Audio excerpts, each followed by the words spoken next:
Donc je suis paléoanthropologue, donc j'étudie l'homme fossile. Et pour arriver là, j'ai suivi le cursus, je pense le même qu'aurait pu suivre quelqu'un qui pouvait être paléontologue en général. J'ai fait des sciences de la Terre à l'université de Poitiers, où on m'a enseigné la mise en place des montagnes, aussi la thermodynamique, de la chimie, diverses matières comme celle-ci, et qui m'ont amené à me spécialiser après dans des options en paléontologie, puis en paléontologie humaine. Et je me suis rendu compte après, en rencontrant des collègues qui travaillent comme moi sur le fossile, que finalement il y a deux voies importantes. C'est soit celle que j'ai suivie, sciences de la Terre, donc plutôt l'univers de la géologie et l'univers des fossiles, soit la biologie des populations, qu'on appelait avant, qui amène une autre façon, cette fois-ci du vivant, on va arriver aux fossiles, alors que moi je suis parti des constructions de la Terre et des fossiles pour arriver à l'homme un peu plus récent par rapport aux ammonites ou aux dinosaures. Et aujourd'hui, dans mon travail, je me rends compte du cadre dans lequel je travaille, on ne parle que d'environnement, que de... Alors, c'est paléoécologie, paléo-environnement, et toute l'histoire de l'homme, qu'on la retrace, on la met toujours dans son contexte environnemental.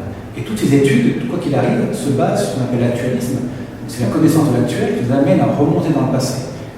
Et même dans mon analyse, moi, de l'os, je travaille sur la structure osseuse, donc en quelque sorte, je me sers de toutes les connaissances qu'on a sur la physiologie de l'os, comment fonctionne l'os, comment il se construit, comment les contraintes quand on marche affectent l'os et y amènent un modelage différent. Donc dans la littérature que je cite, que je lis chaque jour, il y a énormément de références à des informations qui viennent du monde médical, par exemple, d'autres de la médecine légale, voilà. Et tout ça, après, pour remettre dans un cadre, vraiment, toutes les grandes thématiques, en fin de compte. C'est difficile aujourd'hui de faire des grandes thématiques dans une unité de recherche quand on travaille sur l'évolution de l'homme, sans dire quelque part dans un axe homme et environnement.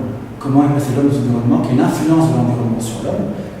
Donc on est au cœur de la biologie, au cœur de l'interaction même entre le vivant qui interagit avec l'environnement dur que constituent par exemple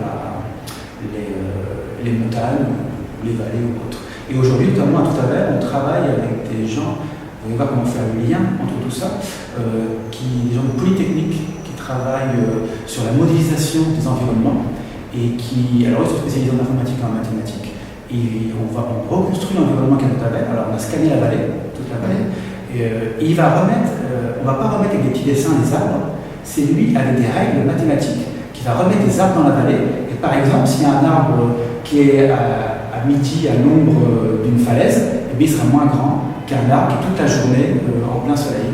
Et s'il y a une plante derrière un arbre, elle va croître moins. Donc ils mettent toutes des règles. Donc là on mélange vraiment l'informatique, les mathématiques, la connaissance qu'on a de la vie des plantes aujourd'hui, comment elles interagissent dans un sol acide, etc.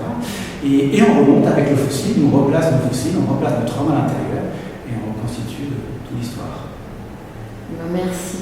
Merci beaucoup. Au revoir. Au revoir.